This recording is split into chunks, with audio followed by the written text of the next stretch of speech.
Holy smokers, folks. Strongman personal finance. Ain't no dang jokers. Alrighty, folks, big video. So in this video, I want to address the last time I was ever bullied in life. Hey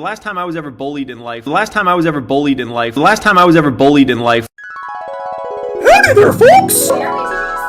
You're spending more of our money on those stocks. I'm gonna beat your ass. I'm gonna beat your ass. Boy, did I get brutalized today.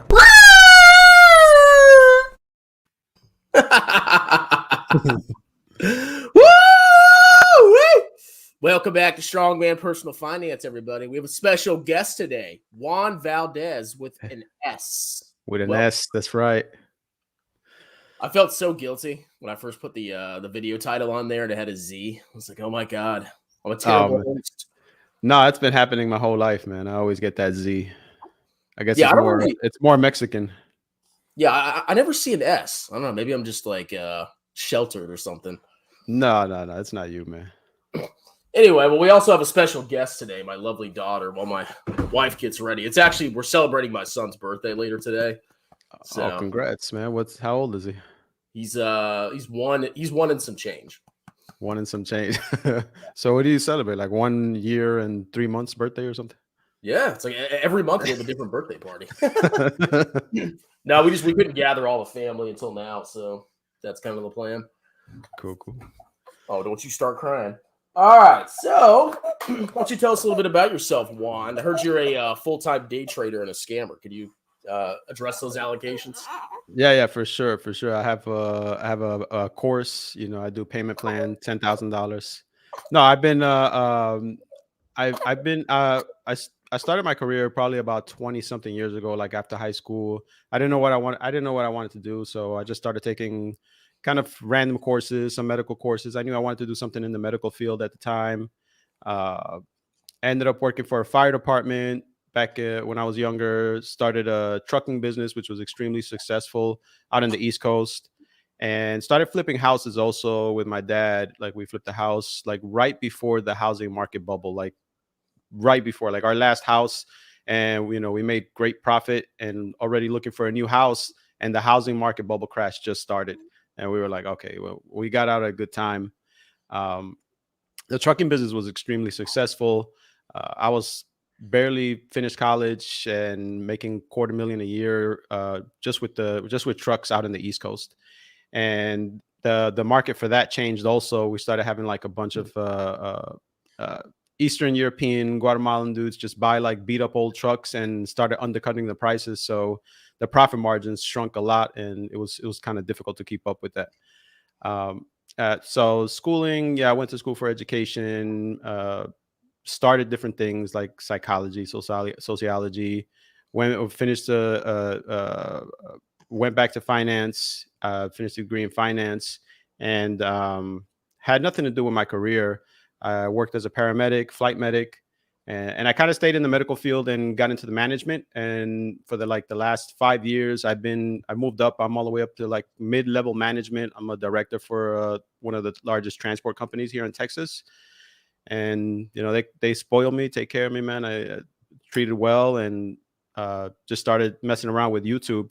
As far as investing and stuff, I started like 10 years ago investing. I've always invested. I always had all my jobs always had a 401k, and I always had some, majority of my funds in a mutual fund, whether that's kind of like VTI or whatever. I would get like more exposure to other index funds that mimic like mid caps or whatever I was bullish. And I always took like a small percentage. I started like 10 years ago, took a small percentage, maybe 5-10% of whatever income I had. And I would day trade and also swing trade and trade options. And I really enjoyed it. And I've been day trading for the last 10 years, never more than 10% of my savings, or nothing crazy. But I would usually start off the year with $10,000-$15,000 day trading. And by the end of the year, consistently for like the last 10 years, kind of like double it. And that's kind of what my exposure to day trading. I did a video like 4 months ago where I funded a $50,000 account. I did it live and just started day trading with it for a few weeks. And it's something I enjoy. I know it's frowned upon in the finance community. It's very risky. But I'm fine with, taking 5-10% and day trading. And I have like, I've been doing it for a decade. I mean, I'm really good at it. I actually have like my own script. Like I hired like a Fiverr guy, put together my own script. And like I have like my own script, tells me when to buy, when to sell. I don't sell it. I don't sell any courses. I don't do anything like that. It's just for me personally, for enjoyment. And that's basically kind of sums up everything I do now. Yeah, I mean, if you've seen any of my videos, which I'm sure you have, I'm not a huge fan of day trading. But one caveat I always have is, everybody wants to have fun, and like buying an index is boring as heck. Yeah. Oh, okay, just buy it every 2 weeks. So I always say, okay, if you want 5% of your money and you want to, hopefully not take massive risks, you can basically buy whatever you want, crypto, day trade, as long as you're not using leverage. Which is another question. Are you using leverage when you day trade, or is it No, just pure whatever. I usually, like I said, I start off the year, like whatever I make at the end of the year, I take all the profits and either I'll pay off a bill or I'll invest it in something larger, and then start the year again with a certain amount. So that way I never lose more than whatever I can. And a lot of these guys are mentioning good points about YouTube scanners and algo scammers and all that. There are a ton of them. And I actually like, I have a good amount of experience of some of the smaller, larger guys that are on YouTube day trading. And when they were smaller, I joined a lot of their chat rooms, and I got really, really good. And a lot of the people that were following them would, always ask me questions on the side and all that. And I helped some of these smaller guys at the time they were smaller, like day traders, become really big. And what I noticed, the trend, what really turned me off is, they became extremely profitable and extremely successful once their community grew, and they were selling their courses and they were selling monthly fees or whatever. That's when they became like $1 million day traders and making all this stuff. But I was with them in the beginning, and I was like, okay, you're average, you're okay at that. For me, I don't sell anything. I do it all personal. Sometimes I'll go live and do it, but it's all free. I've been successful consistently for like the last 8 years, and I've never sold one course or never sold a signal. What they're talking about with the algo signals, I have my own signals, but I don't sell them. I use them just for me. So yeah, that's kind of my thing. I got somebody asked about how many screens. I got 1, 2, 3, 4, 5, 6, 7. I got seven screens. Yeah, all the comments are already blowing up. So, I mean, what are your intentions with your channel? Are you just, is it generally a, long-term investment channel, or? No, it's really just for fun. I enjoy it. So like, obviously art doesn't pay, so I've never wanted to be like a broke artist, but to me, this is the closest thing to creating art. Like when I create a video from beginning to end, regardless of how many people watch it, I don't have like a large following, but I enjoy it. Like it's fulfilling, it's fun. But no, I'm very like my job like really takes care of me. I help like this company here grow extremely high. So I mean, they take care of me. They pay half of my mortgage. They give me vehicle. They give me company card, phone, great salary. So I'm not like motivated by growing the YouTube as an extra income. If it happens, I mean, I'm not gonna say no, but that's not my motivation. It's really like for fun. Like anytime I day trade live, anytime I go on and interact and or create a video, it's just fun for me. It's just like creating a piece of art, and then you just get to admire it. It's fun.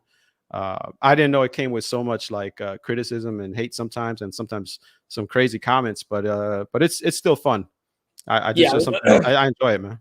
No matter what YouTube channel, I mean, you could be like the nicest person in the world. You could be a total saint, and people are going to attack you on YouTube. I mean, the amount of hate I've gotten for calling out trash, unprofitable companies that have since fallen like 70-80% is unfreaking believable. So you're always going to get hate on YouTube, but as long as you're doing the right thing, you can kind of let most of it just wash over your shoulders.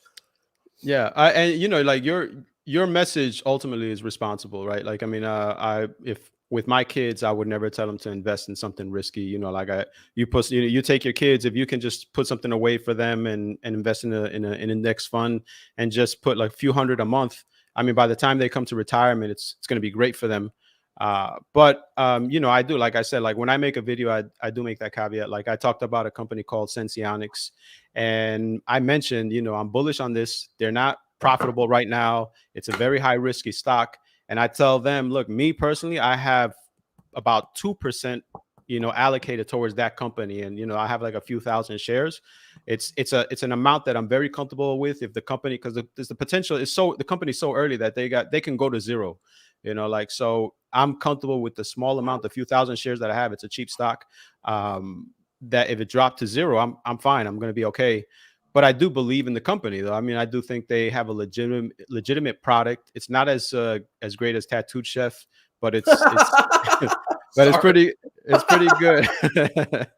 It's a great product. I think they have a great product. But you know, I mentioned that in the video, so nobody, you know, goes all out and leverages and buys, you know, a ton of things. You have to still be somewhat responsible. You know, I never want no one to lose their money for something irresponsible. But I mean, I did everything. I did my due diligence on that company from beginning to end.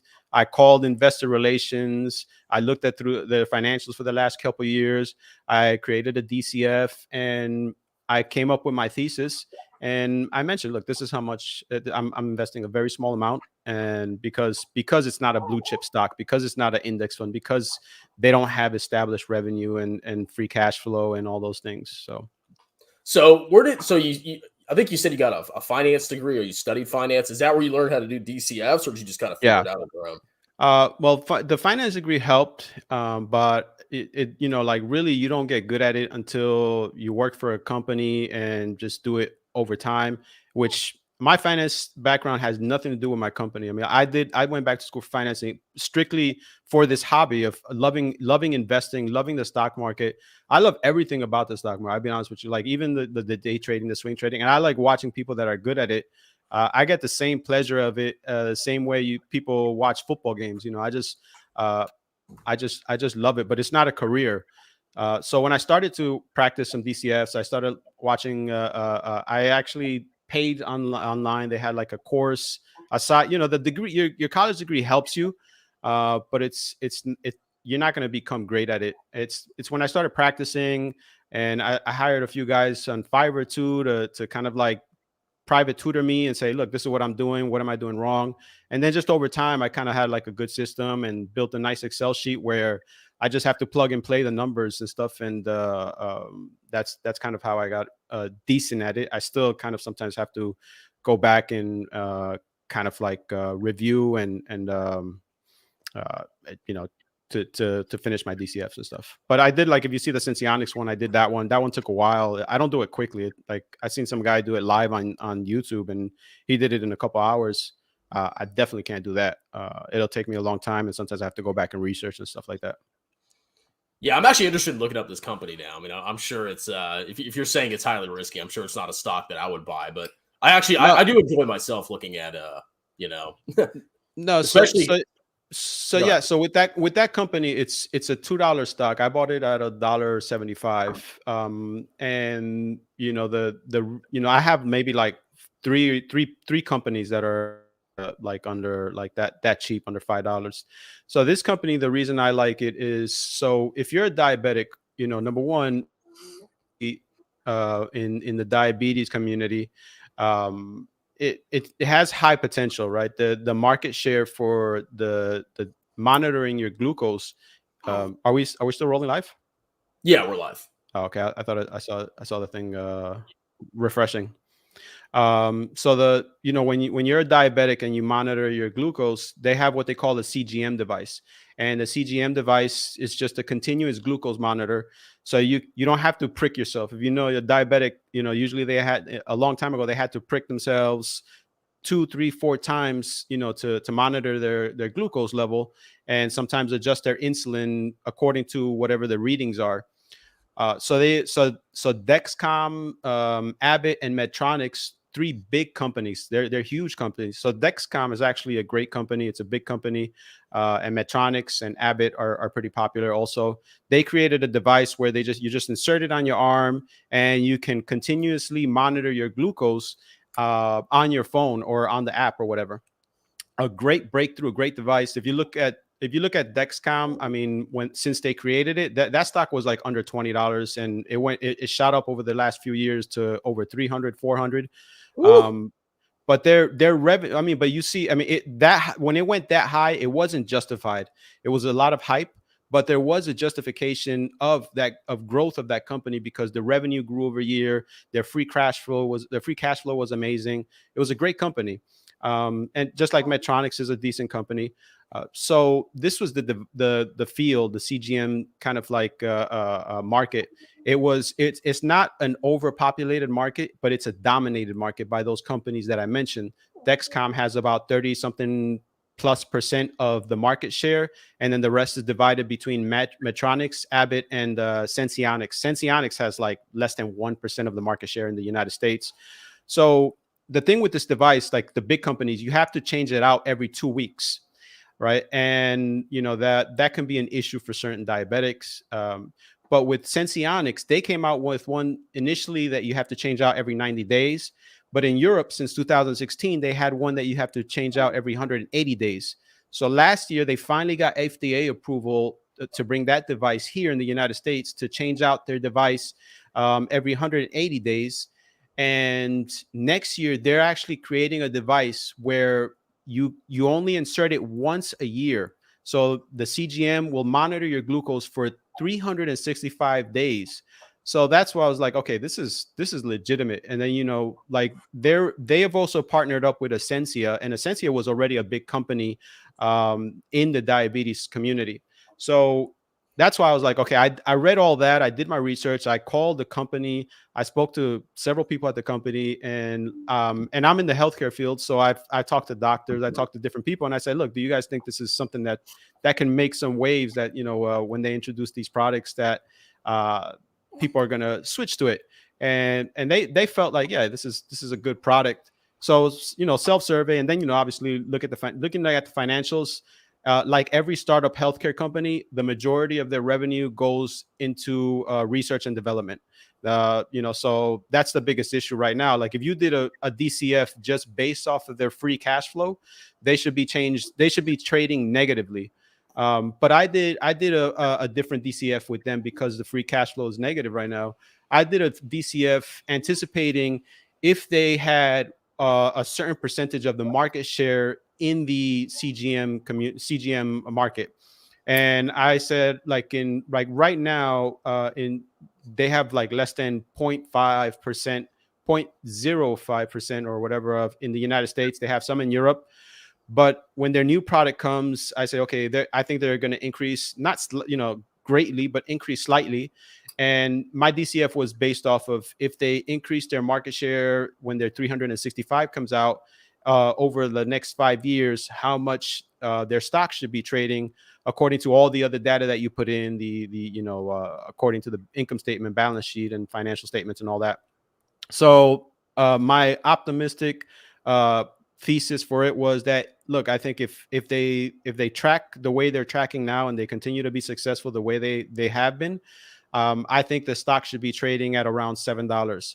And that was my revised DCF, because initially it was, I think, $9. But as inflation went up, you know, you adjust kind of like the WACC and all the things. So, you know, you just kind of like bring the money back to today and you say, okay, you know, the money has gotten more expensive. So my revised DCF was just like slightly under $7. And to me, that's a win, because I bought a couple thousand shares and it's under $2. I bought it for $1.75, a couple thousand shares.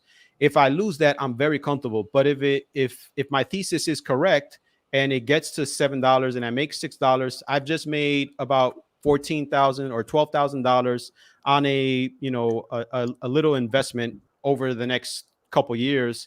And so that's why I did a video on that stock. Well, how do they generate revenue? Is it just selling the device, or do they have some kind of subscription service? Because, you know, listening to, the device lasts longer and longer and longer.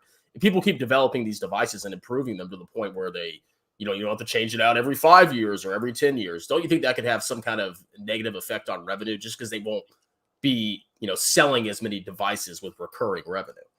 Yeah, no, that's a great question. So the revenue does decrease as these machines last longer. And that would be, you know, the biggest knock on this. There's no like monthly subscription. But the thing is, like, the research for all these companies is that more and more people are becoming diabetics. You know, like they've anticipated that this is going to be a $14 billion market share potential, growing over the next few years.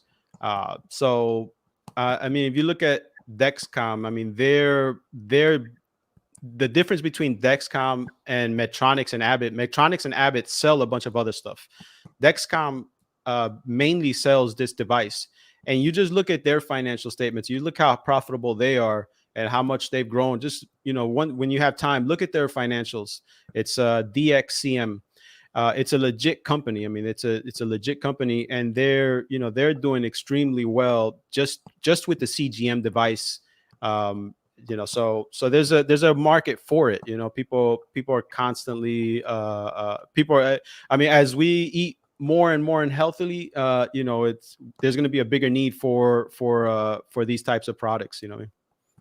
Well, I mean, another bear case is I see it a lot in the comments right now, is that apparently everybody's going to be eating Tattooed Chef at some point, and we're all going to be healthy and not have diabetes anymore. I almost bought it once because I don't know much about the company. I've never read their financials. I'm not like as adamant as you, like against Jeremy. I don't know much about Jeremy or Tattooed Chef, but I saw it once after watching one of your videos, and I almost bought it in the supermarket just to try it.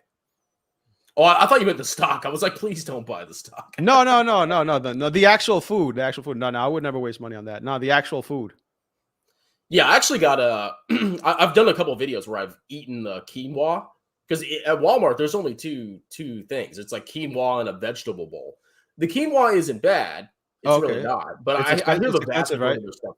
Huh? Is it expensive?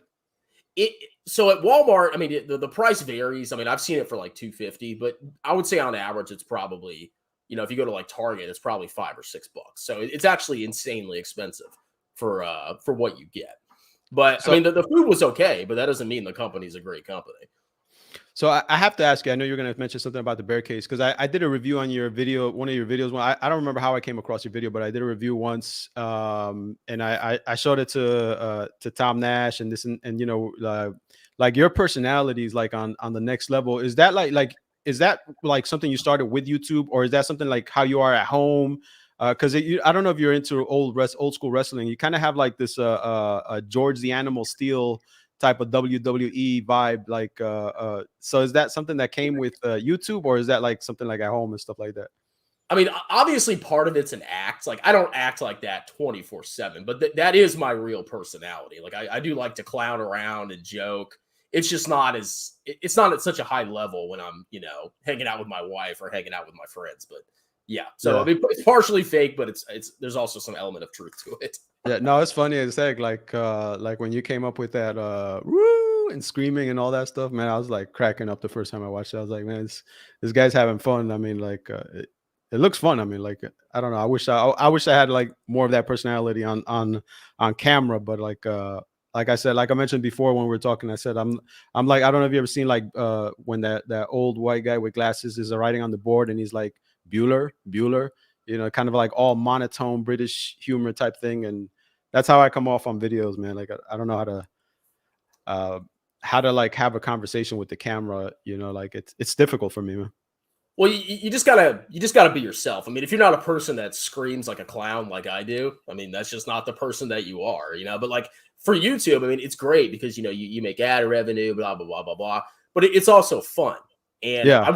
I wouldn't do this if it wasn't fun. Like, I'm never going to get to the point where I'm like Graham Stephan, where, oh my God, everything's cookie cutter. And, you know, I'm so happy and chipper. I'll never do something like that, because at that point, it would just be so boring. It would just be like a, you know, crappy job where I have to behave myself. But here, I don't really have to behave myself. I can be natural and kind of do whatever I want. And, you know, when I go to work, obviously I can obviously behave myself a lot more. Yeah, your crowd too. Your crowd loves it because when you did the first live, when we were supposed to do the first one on the Friday night, one of the guys, I was reading it, somebody already had posted a comment and they were like, "Hey Juan, when you get on here, I'm gonna roast you." And I was like, "What?" It's like, "You're gonna roast?" I don't even know you, bro. It's like, I was like, your crowd is wild, man. He was like, I'm gonna roast you. And like I was like, we were going back and forth. I was like, what you mean? I said, I don't even know you. And he said, you're gonna know me on that day. And I was like, bro, I was like I start, I'm still like I mean, I'm not like I take sometimes I go a little too far. I was like, all right, like look, man, find me on Instagram, send me a message, and I'll meet up with you. I was like going, I don't know what's wrong with me. I was just like, this guy's just like all tough on the comments. So yeah, your followers are pretty wild, man. Well, they're all bark. Most of them are all bark and no bite. So like I actually I stole a concept from Echoes from Above. I don't know if you know who that is. He's a guy that I collaborate with. But what he does is he has a live stream and then he actually posts the link, and anybody that wants can join his live stream and confront him live. So I was like, you know what? Yeah, I was like, that's a brilliant idea. I got all these trash talkers in the comments. So I went ahead and did it. And guess how many people came on to actually confront me face to face? 0. Like there were a couple, but all the guys that really talked the big trash, they of course didn't come on, because like once you actually have to sit down and talk to somebody face to face, a lot of the hate goes away, or you can just tell that they're all trolls just having a good time. So I don't think it's serious. Oh, but some of them are straight funny. Like there's one guy, he said, "Can you breastfeed your baby girl live?" Like that's hilarious, bro. You guys are sick. Yeah. Like I've never seen like comments like that, like on a finance channel, man. Like it's hilarious, man. That's why I enjoy watching you. I know you guys don't like. I've watched a lot of your lives actually, and it's really entertaining, man. It's fun to watch. Well, I've noticed, like, so I'm a Boglehead investor, which means I buy index funds. I do total world index funds. Yeah, kind of like the haystack, Yeah, now that's all I do, and like at the end of the day, that stuff is so boring. It's insanely boring. So I was sitting there, I was like, well, it's a great philosophy. It's actually going to help people, but nobody wants to learn about it because it's boring. So you have to add like an element of fun and comedy while also slipping in your message in. So that was kind of my that's kind of my niche on YouTube, is teaching that stuff, but also having a good time. Yeah, and I actually I read your book. I read it I bought it that Friday that we were supposed to go on, and because I wanted to know more about you as as we were going to interact. And that Friday that we were going to go on, I bought it that day and read it that day.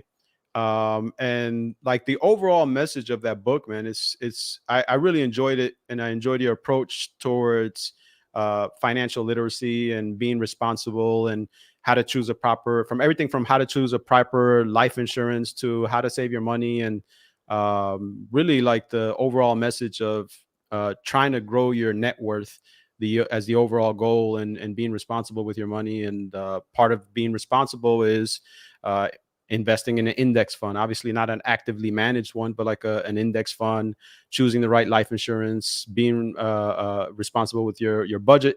You can make a lot of money, but you can also spend it. So budgeting so that you invest, have some, things that you need, identify what you need and what you want, your kind of things, and just an overall great message. So I did want to kind of point that out, where I did enjoy your book. Thanks, man. Everybody should go buy my book now. Yeah. No, it's a good book, I've had man. a decent amount of sales. I mean, obviously it's all from YouTube, and I'm not making a fortune off of it, but I actually really enjoyed writing the book because obviously I included some comedy in it, because I also noticed that with finance books, like they're all lame and boring, and how to get rich, save your money. Like I wanted to throw in some comedy, so I enjoyed writing it. And I'm probably going to write. It was definitely unique, because I've read if I could show my camera, like I have a good amount of books, and I've read quite a few, and out of all the finance books, it was entertaining, because it kind of the message is, you can find a lot of financial people that have like a lot of the same messages that you make about investing and choosing a life insurance, and saving college for your kids, and just the approach towards it. But you kind of break away from that, and you say, if you're happy being a broke loser, then do this, or like the beginning scenario, have this. So that was really good. Like they've done studies on learning, and they talk about like every 15 minutes, if you're an educator, you should kind of like switch it up and give the brain a rest, and then go back to it. And so it kind of has a little element of that. And it was a good book.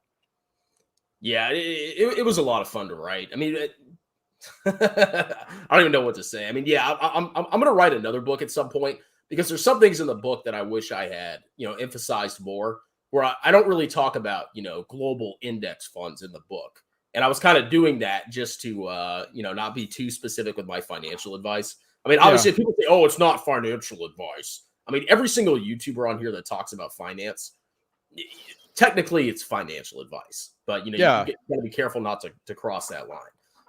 Yeah, you can maybe do it in a way where you just break down the pros and cons of maybe the top 10 index funds, maybe an index fund that follows a lot of the world stocks, the VTI, VNQ, where you get exposed to some housing market stocks, stocks that, like stuff like that. Maybe just break down each one and talk about this one's good because their cost, their expense ratio is whatever. So maybe you can break it down that way, maybe like where you just talk about them in general and the pros and cons, and obviously have your favorite at the top, and that'll show like that this one has the most pros without telling them what you're investing in or what you recommend. Well, everybody knows what I'm invested in. Oh yeah. But one thing that actually really motivated the book was when I used to be a financial advisor. So, I always had a huge thing for personal finance. I mean, like, even when I was in college, I was like, I can't wait till I graduate and start making money so I can start investing. And I started doing that, obviously, as soon as I graduated. But when I got out of the Army, I didn't really know what to do. I mean, I was an infantry guy. I didn't really have any like solid, specific skills. So I saw this company called First Command. And I was like, oh my God, they're financial advisors. I love that stuff. It's personal finance. And after joining that company and working for them for just a few short months, it was such a massive scam that I had to quit. It was freaking horrible. We were like selling commission stuff, like just making money off commission. Yeah. So a big part of, First Command, and basically a lot of people out there, even like Edward Jones, is they funnel you into whole life insurance, which gives you massive commissions. It's a permanent, lifelong insurance. Yeah. It gives you massive commissions as an agent. I mean, I sold one policy and I made $4,000 on one policy. And that's obviously coming from the client, the person that's paying the premiums. And then they put you into these super expensive, managed funds where you're massively going to underperform the market. And I was like, this is just gross. Like I buy index funds. Why am I selling this crap to people? So that was a big, big motivation to like really start going after, finance grifters, because the amount of grifting and theft in the finance world is out of freaking control. Yeah, it's also like that in the day trading community, coming from the day trade community. And I'm not going to mention any names, but there are some guys that you just see them all over. I know a few guys, man, they spend like in 3 years, I've seen, like I was seeing one financial statement that came out because there was somebody being sued. They spent about $8 million in advertisement over 3 years.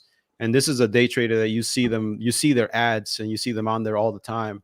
And that's a lot of the day traders, man. Like, it's an ugly, ugly business, man. People just get sucked in. They have these $2,000, $3,000, $4,000 courses.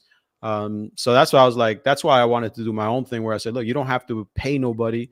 You don't have to do anybody. If you're going to do it, it's extremely risky. Take 5% and, do it this way with your 5%, be responsible.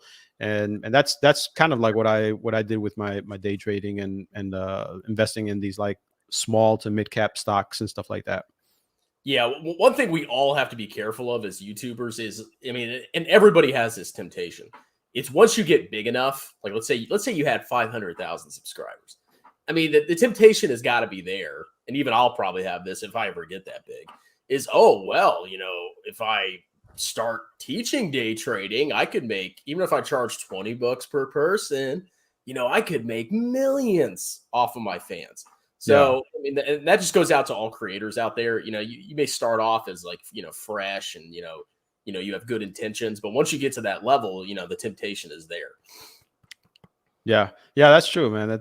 That's like an aspect that it's hard to anticipate, well, we look at criminals and we Monday night quarterback them. We like, oh, this guy insider trading or this, but when you get tested with it and you feel like you're not going to get caught and it's easy money, sometimes it's easy to fall victim to that. Yeah. We'll see what happens to us, man. So, so do you drink? Because one of your fans says that you can probably outdrink anybody in the world. guys, I used to be able to drink a ton. So when I was in the Army, I don't know if you've, hung out with military guys. We love to drink.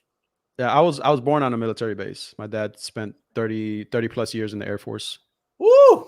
God bless him. My dad did the same thing in the Army. I don't know how he did it, but yeah, we could drink. And like what I would used to do is I would go out every Friday, every Saturday, and I would have like 10 to 12 double Jack and Cokes, just getting absolutely blasted. I don't know how I survived, but yeah, back then it was fine. But now that I'm like, in my 30s, I'm about to turn 33. I can't do that crap anymore. Like I went out last night and had a couple beers, and I just, I felt like crap this morning. So I'm actually not a big drinker. You're an adult now, man. But I got responsibilities. I have babies that wake me up all night. It's tough to get wasted now. So is accounting something you've always wanted to do? Is it something you've always enjoyed? It was something that I did not know that I would enjoy because, when you hear about accounting, it's like, oh, it's some, dork with glasses, counting numbers, which I mean, I guess that there's some element of truth to that. Yeah. But there's actually a lot of exciting opportunities. Like if you enjoy financial statements and you enjoy numbers and like solving puzzles, because in accounting, like when you get a real client with real books, which is, it was new to me. I just started doing tax accounting. A lot of the times their books are a disaster and you got to sit there and figure out what are they doing. And it's very mentally stimulating. And I've always enjoyed numbers, blah, blah, blah, blah, blah. And accounting was a perfect fit to me because I don't have to go out there and be this, scummy salesman like a financial advisor. I could just sit there, do numbers, solve puzzles, and, keep my mind occupied throughout the day. Because I do things when I get bored. If I get bored at a job, like I was always bored in the military, I can't stand it. So, I mean, accounting keeps me entertained. So I really do enjoy it. Yeah, I can see that. I mean, with the finance degree, you have to do 2 classes in accounting, kind of like the intro to accounting and then accounting 205 or whatever I think it is. And there's definitely, it definitely seems challenging. It definitely seems like you have to have kind of like the mental capabilities to just sit there and not have ADD and just sit there and just go through all these different things. And I mean, right from the beginning, for me, like the first week, I was lost in the accounting. I had to get tutoring because the debit credit, this is debit, this is credit. I was like, bro, this should be credit. I was like all confused trying to put. I was like, they have like 30 things, and you have to like say which one's debit, which one's credit. This was like the first 2 weeks, and I was about to like say, man, I think I gotta get switch the class out. But no, I got through it. But it's not for everybody. Yeah, it's definitely challenging, especially when you get into intermediate accounting, because then it gets like, consolidations, blah, blah, blah. And even I still don't know all that stuff. And I mean, I have a bachelor's in accounting. I have a master's. I have a CPA license. Even then, I still wouldn't say I'm an expert at accounting, especially after working in public accounting.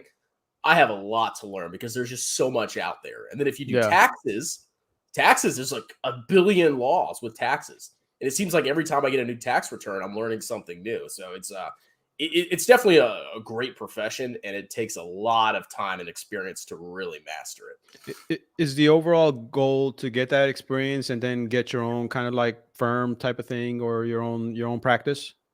Oh, 100%. Because like, I mean, a big part of my life experience is I've learned I don't do well in hierarchical organizations. Like I'm not good at, kissing ass and stuff like that. So in my mind, I was like, well, if I start my own business and generate my own money, I don't have to answer to anybody. I don't have to kiss any ass. And what really clicked with me that I could really build my own business was when I started tutoring accounting.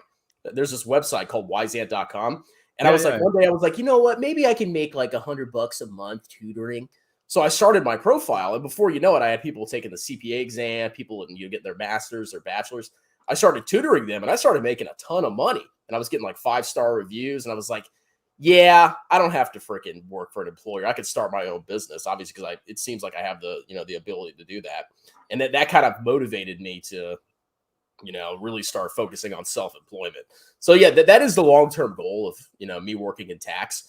At some point, I do want to be my own boss, whether it's a partner at a firm. Like I can, if I can rise the ranks quickly, I'll do that. And if that's not an option, then I'll actually start my own business. What do you think about the recent funding of the IRS, or the approval for the funding, the 80 billion, and them wanting to pretty much double their their workforce? I read the article, but then when you read a little bit deeper, it's a little bit misleading. Because I actually saw a YouTuber. He was talking about the IRS is going to double their workforce, and they're gonna audit the poor. Everybody's gonna get audited. And I was like, okay, let me see. So there's some partial truth to that video, but there's some kind of maybe misunderstanding or misleading or clickbait. Because when you read it, it's like, yeah, they got funding and they do plan to double their workforce, but it's over 5 years, number one. Kind of they're going to be hiring every year till they get to that number that doubles the workforce. And not everybody's going to be an auditor, but also over the next 5 years, there's a ton of people that are going to retire. And, it is true that, and you can confirm this, it is true that the IRS, they kind of go for the easy picking when they audit people. It's going to be generally people that make under 75,000 because they're easier to audit, as opposed to a multi $1 million company. It's you have to have somebody that's specialized and willing to go through thousands and thousands of documents to audit them successfully. So I don't know, what's your opinion on that, on them getting that funding for 80 billion? When it comes to the auditing thing, like I said, I don't have a ton of experience in tax accounting. I've only been doing it for 9 months, but my impression is, and this just kind of makes sense to me, is if the IRS wants to generate revenue for the government, they're not going to go after small people, because they're going to put all this effort into auditing somebody that makes $60K a year.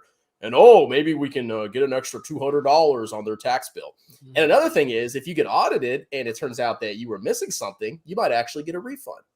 They're not just going to screw you. So at the end of the day, I think they're going to be targeting wealthy people, because that's where the money is. Because at the end of the day, the IRS is, it's generating money for the Treasury and the government. They're going to go after the big dogs, because the big dogs are, they're, if you look at the income distribution in the United States, basically the top, 25% make all the money and pay all the taxes. It's not the poor people or the poor people. It's the rich people. So I'm actually all for it, because I sit here and I have my YouTube business, which it is a business because I have income and expenses, and I'm paying quarterly taxes every 3 months. I'm sending roughly a $2,000 check to the IRS, and almost $300 every 3 months to the Virginia treasurer. And it pisses me off to think that there's these idiots out there that are like, I'm cash only, I don't want to pay taxes. It pisses me off that they're not paying taxes, where here I am sending over probably $10,000 a year, paying my taxes like a good citizen. So I'm fully behind it. I think if a lot of people think they don't have to pay taxes, and they justify that by there's rich people that don't pay taxes, which is BS. And so they think they're above the law and they can do whatever they want. So I'm all for it. I hope all these people get audited. Even if you're somebody that's poor or you don't make a lot of money, you still have to pay tax. It's part of living in the United States. It's part of living in any country. You have to pay tax. So I'm fully behind it. Yeah, I agree with you, but I do think the way, when they pitched for, the funding that the IRS wanted, they pitched it, because it came under the Inflation Act, and they, it's the goal to reduce inflation. And this was one of the things that they mentioned, was that the IRS is going to generate over 300 and something billion dollars over the next, I think they said 5-10 years, whatever it was. So that's why they justified the funding of $80 billion. And they talked about they're not going to target, the poor, or the middle class. It's mainly for, for the bigger companies. But I don't know how accurate that is. I think it takes a special type of auditor. I think it takes someone with a lot of experience. These guys, I saw a lawyer talking about this also, and he's an accountant lawyer, and he was mentioning when these auditors go up against these mega corporations, they're going up against people that have 20, 30 years experience and thousands of hours of experience against the IRS, as opposed to an IRS agent that gets whatever 1 or 2 weeks of training plus their degree, going up against these big companies. So I think it's a little bit more difficult to go up against these big companies. And then a lot of times people think every single big company is trying to avoid taxes, which is not true. I mean, if you have experience looking at revenue statements, and a lot of these big companies sometimes just aren't profitable. They're not making money yet. So that's why they're not paying taxes, because they're not making money. And so I don't know. I think over the next few years, there's going to be a uptick on audits, but I think it's going to be like, I mean, if you look at the statistics, the majority of them go after people making under 75,000. So.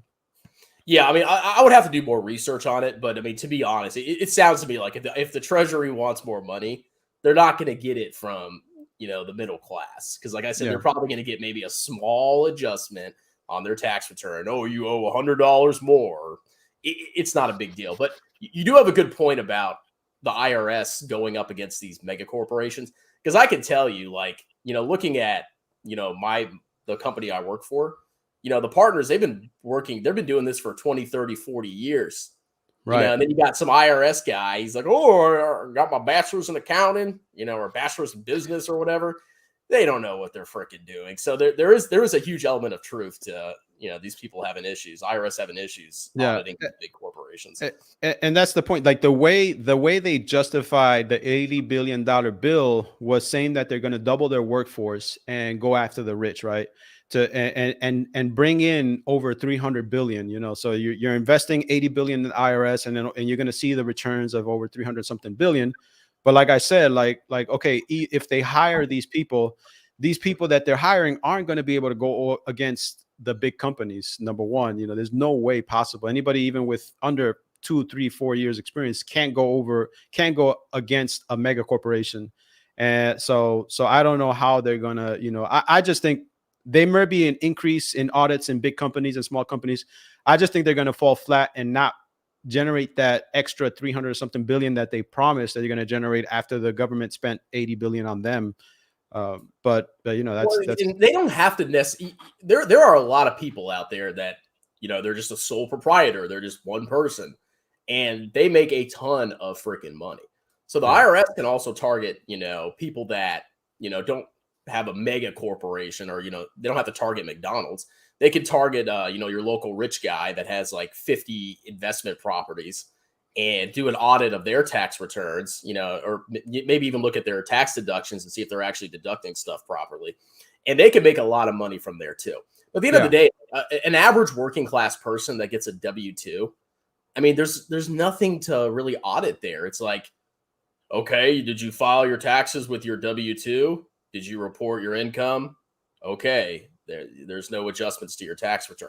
It's really simple. It's the more complicated tax returns that they're going to go after. So, I mean, if you're just a regular working class person, you got a W-2 and maybe like, you have some dividends from your stocks, there's nothing to worry about. But if you're somebody out there that, you have a multiple businesses and you're taking cash, or you're trying to take these excess deductions to save money, you should be worried. And at the end of the day, I think it's better. The bill is good, personally, I think, when it comes to that, because at the end of the day, like I said, it pisses me off that I'm the one paying all these taxes, and I'm not a rich guy. I mean, I got a decent amount of money, but I guess you can consider me middle class. And it pisses me off. And here I am paying tens of thousands of dollars in taxes, being, legitimate. And these clowns out there that, I saw, CNN, and they said all the rich are screwing me over, so I don't have to pay taxes. I think that's complete and utter BS. Yeah, you chose not to be rich. You had the opportunity to invest in Tattooed Chef and Honest. So I don't want to hear you say you're not rich. You chose your lifestyle, man. You could have been doing a video with your Lambo in the background, but you're in a basement because you invested in an index fund and not Tattooed Chef. It's actually a garage, sir. Oh, it's a garage. Yeah, we don't have basements here because it floods. Like, I live right next to the coast, so This place floods like for every couple of years. So if you had a basement, you would just get absolutely wrecked. I live in Texas now. We don't have basements here either, but I grew up in Jersey, and we always had a basement. I just moved actually to a new house. I just bought a new house last month. Oh, congratulations. Yeah. It just made sense. I mean, like, I was actually traveling a lot for work, and the city I would travel to, the company had an apartment for me. And I just got tired of going back and forth and being away from my family for days. So I asked the company, I was like, look, you're paying this much rent for that apartment for me to stay there. If I buy a house, would you just apply that to my mortgage? So, and they agreed. So basically I bought a house and they pay half the mortgage monthly. Man, they got any job openings for accountants? We have a couple accountants on staff, and the CFO, I think he has a background in finance and accounting. Nice. All right. So before we start diving into the comments, I want everybody to check out my sponsor, SpryTac.com.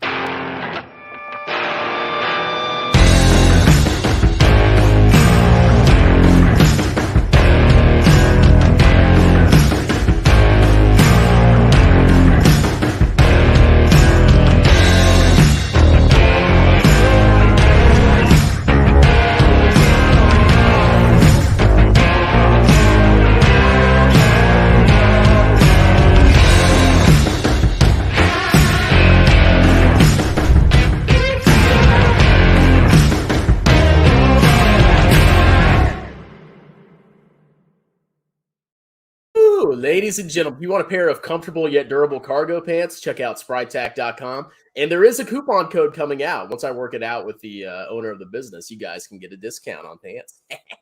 Nice.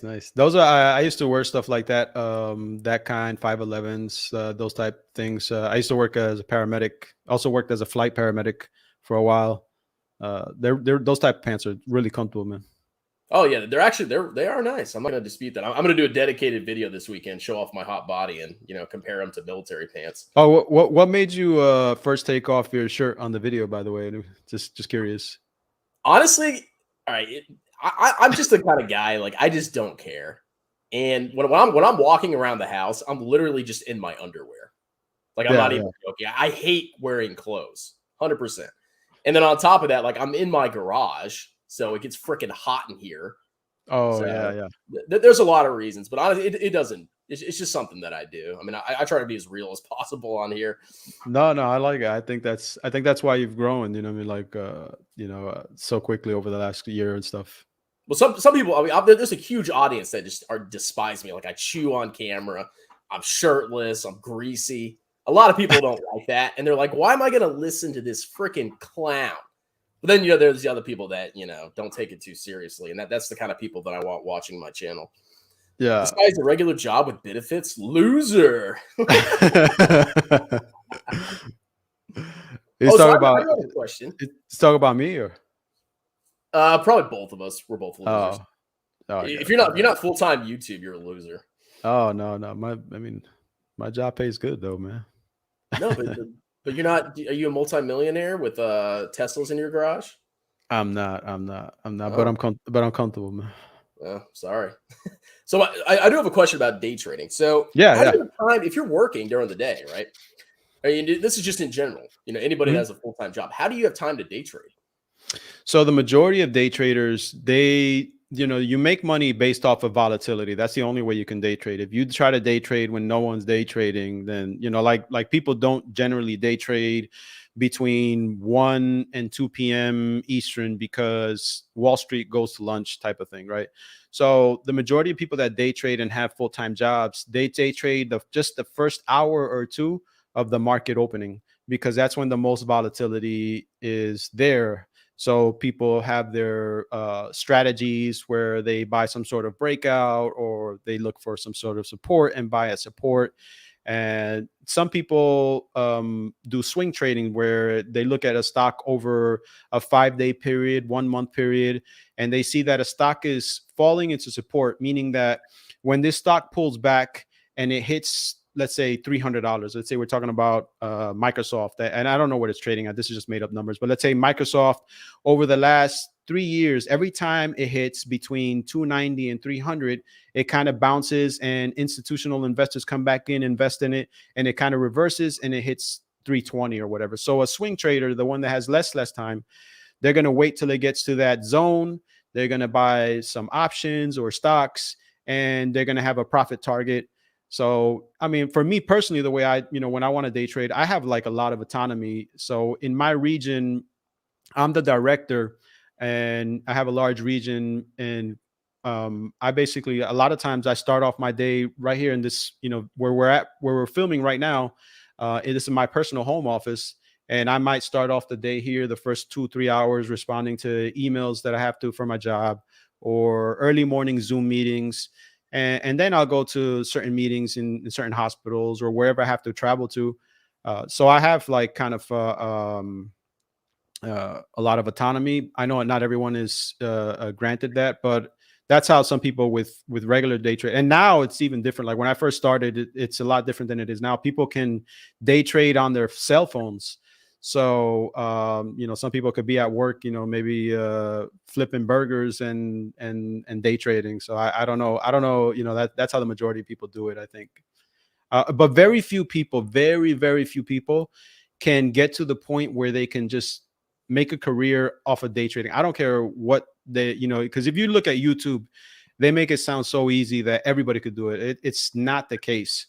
Even if you grow, I mean, like I've grown small accounts and I've gotten I've grown a small 10,000 account as big as 50,000 over a year period. But when I got to that point, I mean, I couldn't scale it higher because I don't have the, mental bravery to, you have to obviously scale up if you want to make more money, but that means you have to risk more. So when you're trading with a $50,000 or $100,000 account, it's hard for me to now, if I'm used to buying 500 shares of a stock to day trade it, to go ahead and double that and buy $2,000 or $3,000. Because if it drops, if you have, let's say, a 3,000 share position in a stock and it drops 20 cents, you're down $600 in a few seconds. So I definitely don't have that kind of like, I could never become a millionaire day trading because mentally I can't get myself to increase my position. But I can take a small $10,000 fund, and by the end of the year, at least double it. And I've done that. Like that's what I've just done consistently for myself over the last 8 years. And I agree with the last comment. 99% of people shouldn't day trade as a full-time job or even as a part-time job. I mean, it's so risky. I actually once I came up with my strategy, I actually hired I don't know if it's like a engineer or computer engineer guy on Fiverr. He was, I don't know what country he was from, but he had like a lot of great reviews. And I told him, look, this is what I use. These are the indicators I use. I have like 4 indicators and this is the script. Can you write a script so I can put it on my trading software and get like alerts? So that's for me. And that's me personally. I mean, people take that and like you can find algo and stuff like that, and people sell those alerts. That thing that I created and invested in, it's 100% for me. I haven't shared it with anyone, but it's 100% just for me. Just for when I do day trade, I use my own algo, my personal one.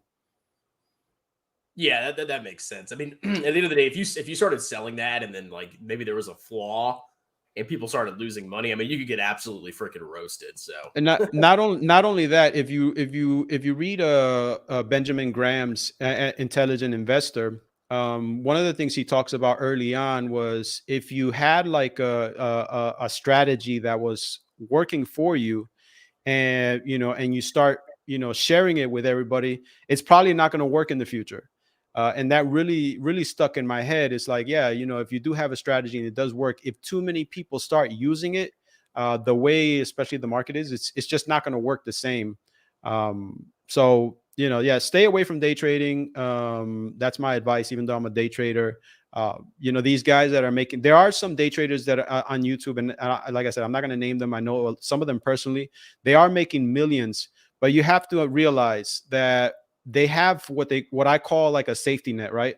Imagine you're walking like 100-foot type of ladder, with a thin line, and you have no safety net. You're going to be scared as heck, and it's going to be terrible. But if you have a safety net, you're going to be a little bit braver. So these guys, they have like $2,000 people subscribe to their channel, and they're charging $100 something a month.